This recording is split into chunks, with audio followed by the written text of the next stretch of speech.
Hola, buenos días. Bienvenidos a Puerto Rico. We're here in San Juan, the capital of Puerto Rico. In this vlog episode, I'm going to share with you some of my adventures here in Puerto Rico, and I'm going to give you some useful travel tips which may not be totally obvious when you visit San Juan. Many of the tourists coming to San Juan usually end up staying in one of the many hotels in the Condado region because the beaches here are absolutely beautiful. Now, there's plenty of restaurants and shopping in the Condado region, but quite frankly, the most interesting part of San Juan is the Old Town, and it is by no means walking distance from Condado. One of the most interesting buildings you can explore in Puerto Rico is the Capitol building in San Juan, where the government sits. Now, before going there, it is best for you to understand the kind of relationship that Puerto Rico has with America. Now, all Puerto Ricans, in fact, have American citizenship, and they can go live and work in America today if they want to. But Puerto Ricans are quite divided as to whether they want to be independent or not.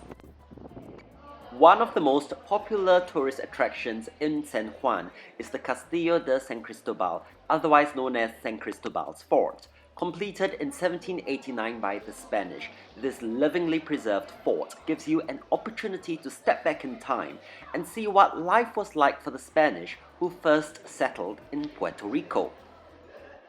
San Cristobal's Fort is in fact perched on top of a rather large hill facing the Atlantic Ocean, and from up there you can have great views of San Juan.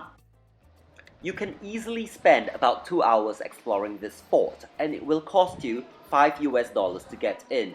Rather good value for money for what you get, I think.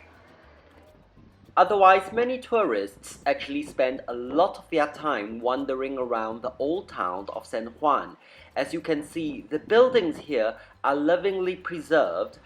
A settlement was first established here in 1509. Although a lot of the buildings that you will see walking around Old Town San Juan are actually a lot newer than that. Now, whilst this may seem like a very touristy area, real people, real Puerto Ricans actually do live and work in the Old Town of San Juan. There are plenty of museums and art galleries in this part of the town, so you can easily spend quite a few days, in fact, in this part of San Juan. The city walls of the old town actually overlook a small coastal strip area called La Parala, and this is in fact a slum existing right next to the old town. Now, La Parala actually has quite a nasty reputation about being quite unsafe, a lot of crime, a lot of drugs.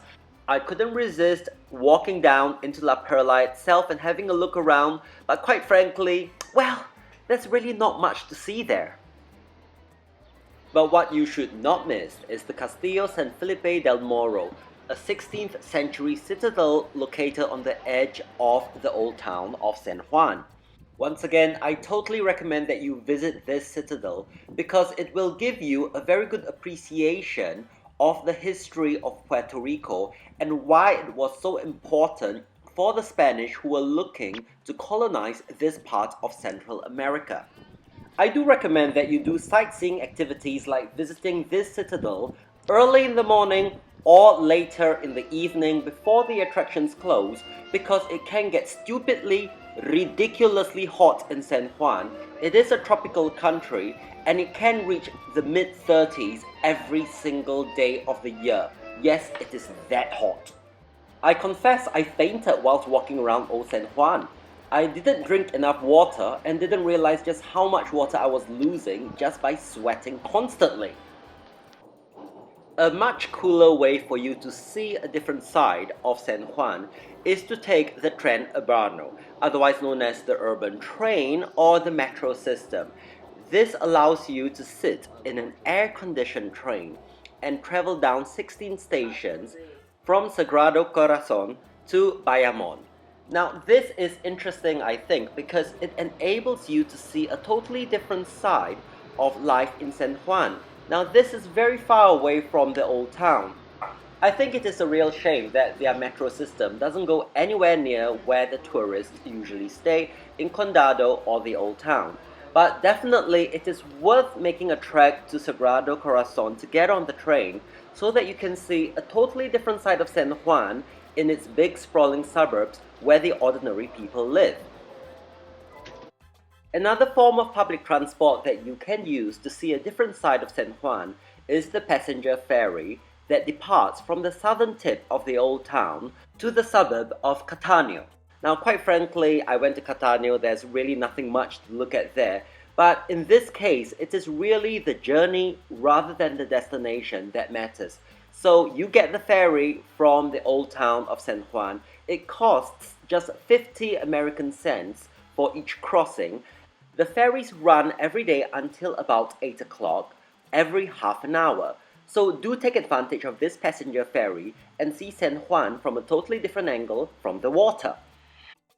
When planning your visit to San Juan, you need to be aware of the fact that there is virtually no public transport on Sundays, certainly not in the Old Town nor in Condado. So if you have to spend Sunday in San Juan, then do plan to stay in the Old Town so you can have plenty to see and do within walking distance. Otherwise, from Mondays to Saturdays, there is a fairly reliable public bus system and it only costs 75 cents per journey. I hope you have found this useful. I do recommend that you visit San Juan. It was a thoroughly fascinating city. Many thanks for watching. Muchas gracias.